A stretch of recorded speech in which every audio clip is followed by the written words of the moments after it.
વિદેશ વેપાર.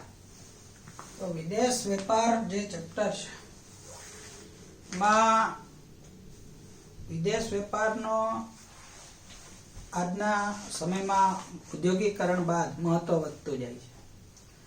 દુનિયાના દેશો વચ્ચે થતા વેપારમાં દિવસેના દિવસે વધારો થતો જાય છે. એકબીજા દેશો એકબીજા સાથે ચીજવસ્તુઓની આપ-લે કરતા જોવા મળે છે. આ વિદેશ વેપારના સંદર્ભમાં જોઈએ તો વેપાર એટલે નફાના હેતુસર શ્રમ, ટેકનોલોજી, સેવાઓ વગેરેનો વિનિમય જે કરવામાં આવે જેને વેપાર કહે છે. એટલે વેપાર એક આર્થિક પ્રવૃત્તિ છે જેનો ઉદ્દેશ નફાનો હોય છે. આ આંતરિક વેપાર અને વિદેશ વેપારનો અર્થ જોઈએ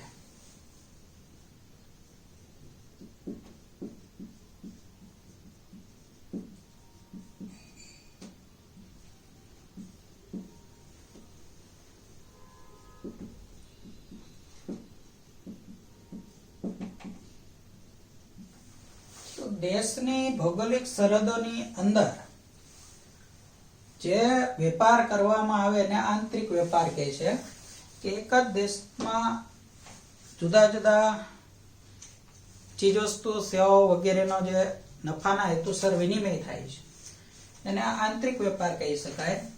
જ્યારે દેશની ભૌગોલિક સીમાઓની બહાર જુદા જુદા દેશ વચ્ચે જે વેપાર થાય છે એને વિદેશ વેપાર તરીકે ઓળખવામાં આવે છે. કે દેશની ભૌગોલિક સરહદોની અંદર થતા વેપારને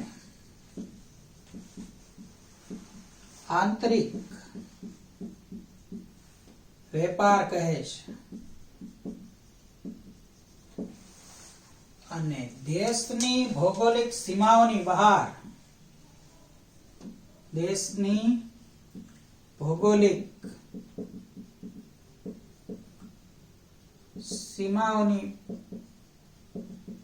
બહાર દેશ વચ્ચે થતા વેપારને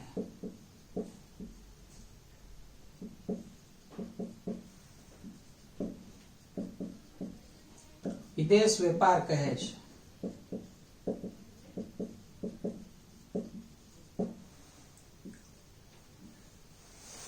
વિદેશ વેપાર એ દેશની ભૌગોલિક સરહદોની બહાર દેશ વચ્ચે થતો જોવા મળે છે.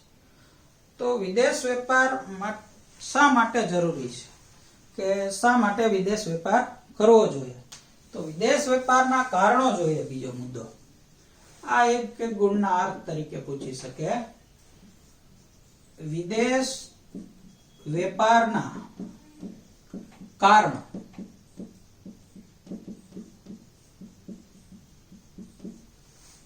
વિદેશ વેપારના કારણો જોઈએ તો વિદેશ વેપાર એ જુદા જુદા કારણસર કરવો જરૂરી છે.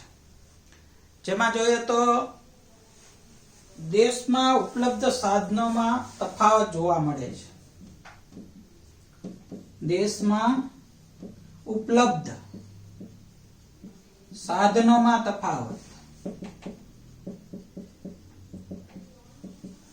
દરેક દેશ હોય એની પાસે જે સંસાધનો આવું બધું હોય એ સરખા પ્રમાણમાં ઉપલબ્ધ હોતું નથી. એટલે જુદા જુદા દેશો પોતાના દેશમાં જે સંસાધનો ન હોય એ પ્રાપ્ત કરવા માટે વિદેશ વેપાર કરતા હોય છે. જેમ કે ઘણા વિકસિત દેશોમાં શ્રમની અછત જોવા મળે છે તો શ્રમની ઉપલબ્ધતા માટે વિદેશ વેપાર કરતા હોય છે. એ જ રીતે ભારતમાં જોઈએ તો મૂડીની અછત જોવા મળે છે. આ મૂડીની અછત છે એ અછતના પ્રશ્ન હલ કરવા માટે વિદેશ વેપાર છે એ કરવો જરૂરી બનતો હોય છે. આમ દેશના ઉપલબ્ધ સાધનોમાં તફાવત હોવાના કારણે વિદેશ વેપાર કરવો જરૂરી છે. હવે ઉત્પાદન ખર્ચ બીજો મુદ્દો હે હવે દરેક દેશમાં ઉપલબ્ધ સાધનોમાં જે તફાવત છે એના કારણે દરેક દેશમાં એક જ ચીજવસ્તુનું ઉત્પાદન ખર્ચ સરખું હોતું નથી. ઘણા દેશોમાં કોઈ ચીજવસ્તુ જે ખર્ચે બનતી હોય છે એ જ ખર્ચે બીજા દેશો આવી ચીજવસ્તુઓ છે એ બનાવી શકતા હોતા નથી. એટલે ઘણી વખત એવું બને કે ચીજવસ્તુનું ઉત્પાદન કરવાની જગ્યાએ આયાત કરવાનું કામ સરળ હોય છે. આમ દરેક દેશમાં એક જ ચીજવસ્તુના ઉત્પાદન ખર્ચમાં તફાવત હોવાથી વિદેશ વેપાર કરવો જરૂરી બને છે. કે ઘણા દેશો હોય તો એવી ચીજવસ્તુ છે એ બીજા દેશો કરતા વધુ ખર્ચે ઉત્પાદન કરી શકતા હોય, તો આ વધુ ખર્ચે ઉત્પાદન કરવાની જગ્યાએ આવી વસ્તુની આયાત કરવી સરળ બને. એટલા માટે વિદેશ વેપાર કરવો છે એ જરૂરી બને છે. પછી ત્રીજું કારણ છે ટેકનોલોજીકલ પ્રગતિ.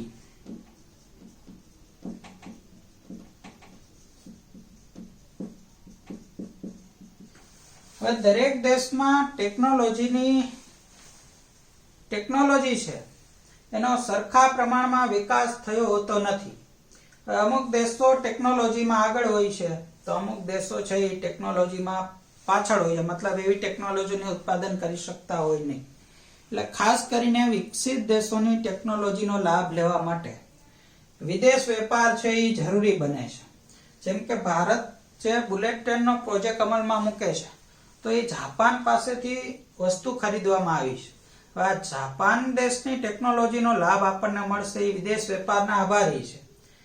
એ જ રીતે અન્ય કોઈ વસ્તુ એવી હોય છે કે જેની ઉપલબ્ધતા આપણા દેશમાં ના હોય પણ વિદેશોમાં વિકસિત દેશોમાં ખાસ કરીને એવી વસ્તુનું ઉત્પાદન થતું હોય, તો એવી ટેકનોલોજીનો લાભ લેવા માટે પણ વિદેશ વેપાર છે એ કરવો જરૂરી બને છે. ચોથું કારણ છે શ્રમ વિભાજન અને વિશિષ્ટીકરણ.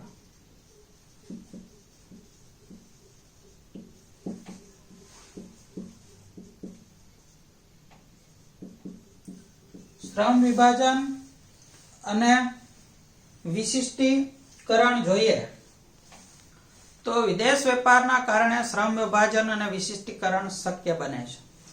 દરેક દેશના શ્રમિકો ની કોઈ ખાસ વસ્તુ બનાવવામાં આવડત હોય છે, તો આવી આવડત ધરાવતી વસ્તુઓનું એ પોતે ઉત્પાદન કરે છે અને જે વસ્તુ પોતાના દેશમાં બનાવી મુશ્કેલ હોય, અઘરી હોય એવી વસ્તુઓની આયાત કરી છે, જેના કારણે શ્રમ વિભાજન શક્ય બને છે. એટલે વિદેશ વેપારથી ટૂંકમાં શ્રમ વિભાજન અને વિશિષ્ટીકરણનો લાભ મળે છે. જે દેશની જે બાબતમાં વિશિષ્ટતા છે એવા દેશના શ્રમિકો એ વસ્તુ બનાવવામાં જે નિપુણતા ધરાવે છે એની સેવાનો લાભ લેવા માટે વિદેશ વેપાર કરવો જરૂરી છે. એટલે વિદેશ વેપારના કારણે શ્રમ વિભાજન અને વિશિષ્ટીકરણનો લાભ મળે છે. ટૂંકમાં વિશ્વના દેશોને દરેક દેશની વસ્તુઓ અને સેવાઓનો લાભ મળી શકે એ માટે વિદેશ વેપાર કરવો જરૂરી છે અને વિદેશ વેપારના કારણે દરેક દેશને વિકાસ છે ઝડપથી કરી શકાય છે. આમાં અન્ય વિવિધ કારણોસર વિદેશ વેપાર છે એ જરૂરી છે. આજના ઝડપી ઔદ્યોગિકરણ અને સંશોધનના યુગમાં એકબીજા દેશો એકબીજાની વસ્તુઓનો લાભ લેવા માટે વિદેશ વેપાર છે એ કરતા હોય છે. જેમ કે ભારત હસ્તકલાની વસ્તુઓ બનાવવામાં નિપુણતા ધરાવે છે, વિશિષ્ટતા ધરાવે છે, તો ભારતની આવી હસ્તકલાની વસ્તુઓનો લાભ બીજા દેશો છે એ મેળવી શકે છે.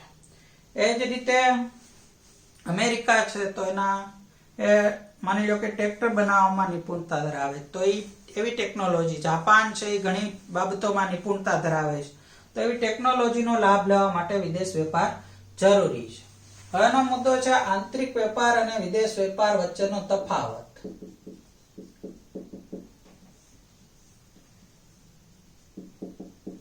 આંતરિક વેપાર અને વિદેશ વેપાર.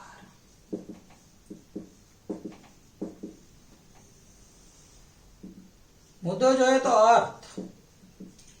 અર્થ આપણે જોયો કે દેશની ભૌગોલિક સરહદોની અંદર જે વેપાર થાય છે એને આંતરિક વેપાર કહે છે અને દેશની ભૌગોલિક સરહદોની બહાર જે વેપાર થાય છે એ વિદેશ વેપાર તરીકે ઓળખાય છે.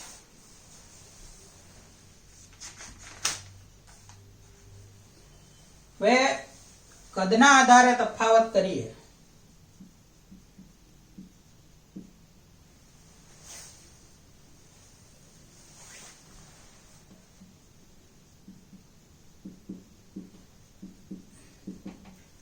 તો આંતરિક વેપાર છે એક દેશનો જ વેપાર હોવાથી આંતરિક વેપારનું કદ વિદેશ વેપારની તુલનાએ નાનું હોય છે. જ્યારે વિદેશ વેપારમાં અનેક દેશો, અનેક ચીજવસ્તુઓ, આવું બધું જોડાયેલું હોવાના કારણે અનેક કાયદાઓ હોય છે જુદા જુદા દેશના. એટલે વિદેશ વેપારનું કદ જોઈએ તો મોટું કે વિશાળ ગણી શકો. આંતરિક વેપારની તુલનાએ વિદેશ વેપારનું કદ વિશાળ હોય છે, જ્યારે વિદેશ વેપારની તુલનાએ આંતરિક વેપારનું કદ છે એ નાનું જોવા મળે છે. પછીનો મુદ્દો જોઈએ તો વિવિધ ચલણ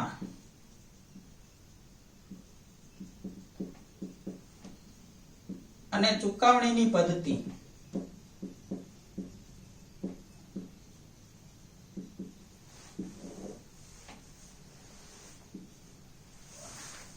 આંતરિક વેપારમાં નાણાંની ચુકવણી એક જ ચલણમાં કરવાની હોય છે, જ્યારે વિદેશ વેપારમાં નાણાંની ચુકવણી કોઈ સર્વમાન્ય સર્વસ્વીકૃત ચલણમાં જ કરવાની હોવાથી વિદેશ વેપારમાં નાણાંની ફેરબદલી એટલે કે એક દેશના ચલણને બીજા દેશના ચલણમાં ફેરફાર કરવાની જરૂરિયાત ઉદ્ભવે છે.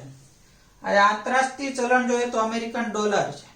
તો નાણાંની ચુકવણી કરવા માટે આપણે નાણાંને અમેરિકન ડોલરમાં રૂપાંતર કરવા પડે છે. જેમ કે માની લો કે ભારતમાં આંતરિક વેપારમાં જોઈએ તો ગુજરાતના કોઈ વેપારીએ માની લો કે અન્ય રાજ્યમાંથી કોઈ વસ્તુ ખરીદી, તો ભારતના ચલણ રૂપિયામાં ચુકવણી કરવાની છે, એટલે કોઈ વિનિમયનો કે એવો પ્રશ્ન સર્જાતો નથી. પણ વિદેશ વેપારમાં માની લો કે ભારતે બાંગ્લાદેશ પાસેથી ખરીદી કરી હોય, તો નાણાંની ચુકવણી રૂપિયાની જગ્યાએ આંતરરાષ્ટ્રીય ચલણમાં કરવાની હોવાથી ચલણના રૂપાંતરનો પ્રશ્ન સર્જાય છે, એટલે કે ઊંડિયામણ દરનો પ્રશ્ન સર્જાય છે. આમ વિદેશ વેપારમાં નાણાંની રૂપાંતરની પ્રશ્ન સર્જાય છે, જ્યારે આંતરિક વેપારમાં તો એક જ દેશનું ચલણ હોવાથી કોઈ નાણાંની રૂપાંતરની સમસ્યા સર્જાતી જોવા મળતી નથી.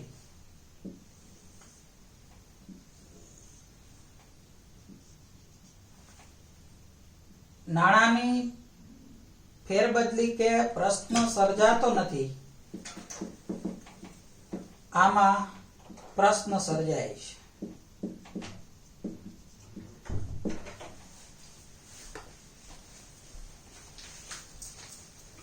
પછીનો મુદ્દો છે ભાષા, સંસ્કૃતિ,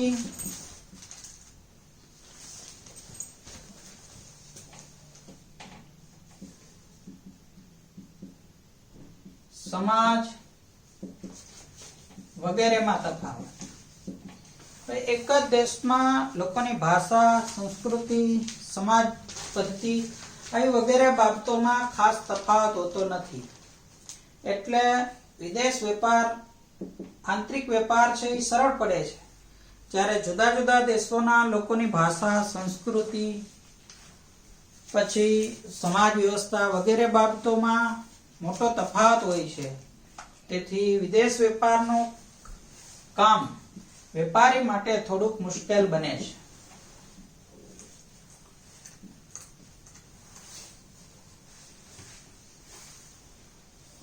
પછીનો મુદ્દો જોઈએ તો વાહન વ્યવહાર, ખર્ચમાં તફાવત. આંતરિક વેપારમાં વિદેશ વેપારની તુલનાએ જુદા જુદા સ્થળો વચ્ચેનું અંતર ઓછું હોવાથી વાહન વ્યવહાર ખર્ચ પ્રમાણમાં નીચું હોય છે, જ્યારે વિદેશ વેપારમાં આંતરિક વેપારની તુલનાએ વાહન વ્યવહારનું ખર્ચ પ્રમાણમાં ઊંચું હોય છે. જુદા જુદા દેશો વચ્ચે અંતર વધુ હોય છે, મોટે ભાગે જળ માર્ગ દ્વારા કે હવાઈ માર્ગ દ્વારા વેપાર થતો હોય છે. તો એના કારણે વિદેશ વેપારમાં વાહન વ્યવહારનો ખર્ચ છે એ પ્રમાણમાં ઘણું ઊંચું જોવા મળે છે. પછીનો મુદ્દો જોઈએ તો હરીફાઈના પ્રમાણમાં તફાવત.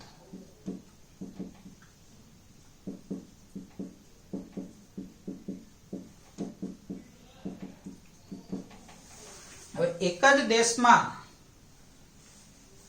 જુદા જુદા ઉત્પાદકોની વસ્તુઓ વચ્ચે પ્રમાણમાં ઓછી વિભિન્નતા હોય છે.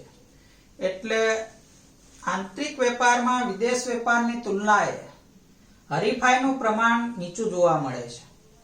જ્યારે વિદેશ વેપારમાં અનેક દેશના ઉદ્યોગપતિઓની વસ્તુઓ વચ્ચે વિભિન્નતા વધુ પ્રમાણમાં હોય છે અને આ વિભિન્નતા વધુ પ્રમાણમાં હોવાથી હરીફાઈનું પ્રમાણ ખૂબ જ ઊંચું જોવા મળે છે. આવા દેશો વચ્ચે સ્પર્ધાનું પ્રમાણ છે એ ખૂબ જ ઊંચું હોય છે, જ્યારે આંતરિક વેપારમાં વિદેશ વેપારની તુલનાએ સ્પર્ધાનું પ્રમાણ નીચું જોવા મળે છે. પછીનો મુદ્દો જોઈએ ગ્રાહકને સંતોષ અંગેનો તફાવત.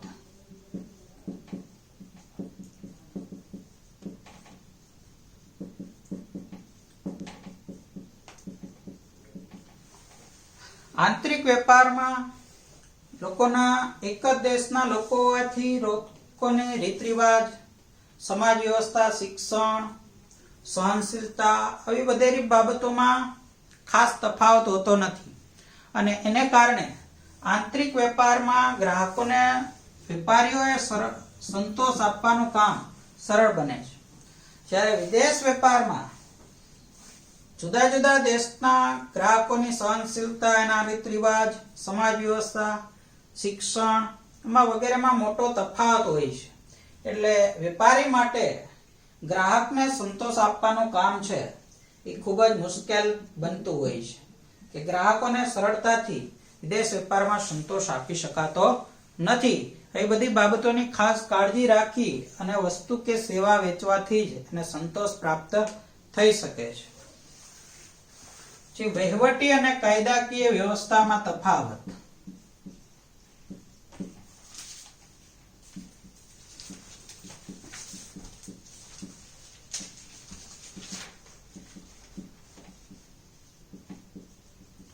આંતરિક વેપારમાં જોઈએ તો એક જ દેશમાં વહીવટી અને કાયદા વ્યવસ્થા સામાન્ય રીતે સમાન હોય છે. એટલે આંતરિક વેપારમાં સરળતા રહે છે. જ્યારે વિદેશ વેપારમાં જુદા જુદા દેશના કાયદાઓ અને વહીવટી વ્યવસ્થામાં મોટો તફાવત હોય છે. એટલે પૂરતી જાણકારી વગર વેપાર કરવાનું કાર્ય છે એ મુશ્કેલ બને છે. વિદેશ વેપારમાં જેટલા દેશો સંકળાયેલા હોય એ દેશની વહીવટી અને કાયદાકીય વ્યવસ્થાઓ જુદી હોય છે. જો એની જાણકારી વગર વેપાર કરવામાં આવે તો નુકસાન સંભવી શકે છે. એટલે આંતરિક વેપાર કરતા વિદેશ વેપાર છે એમાં આ બાબતમાં મુશ્કેલી સર્જાય છે. ટૂંકમાં આંતરિક વેપાર અને વિદેશ વેપારનો મુખ્ય તફાવત જોઈએ તો આંતરિક વેપાર એક જ દેશમાં થતો હોવાથી પ્રમાણમાં વેપાર કરવો સરળ બને છે. ગ્રાહકોને સંતોષ આપવાનું કામ સરળ બને છે. નાણાંની ચુકવણીમાં સરળ રહે છે કેમ કે એક જ ચલણ હોય છે. તો બીજી બાજુ વિદેશ વેપારનું સ્વરૂપ જોઈએ તો આંતરિક વેપારની તુલનાએ વિદેશ વેપાર અત્યંત જટિલ સ્વરૂપ ધરાવે છે. 3 ગુણમાં આ મુદ્દો પૂછાઈ શકે કે આંતરિક વેપાર અને વિદેશ વેપાર. એના પછીનો જે મુદ્દો છે કે વિદેશ વેપારના સ્વરૂપને અસર કરતા પરિબળો, સ્થિતિ, ભારતની વિદેશ વેપારમાં હિસ્સો, આ બધા મુદ્દા આ વર્ષે અભ્યાસક્રમમાંથી નીકળી ગયા હોવાથી અત્યારે કરતા નથી. માત્ર અભ્યાસક્રમ પૂરતા મુદ્દા આ વખતે આપણે લીધેલા છે.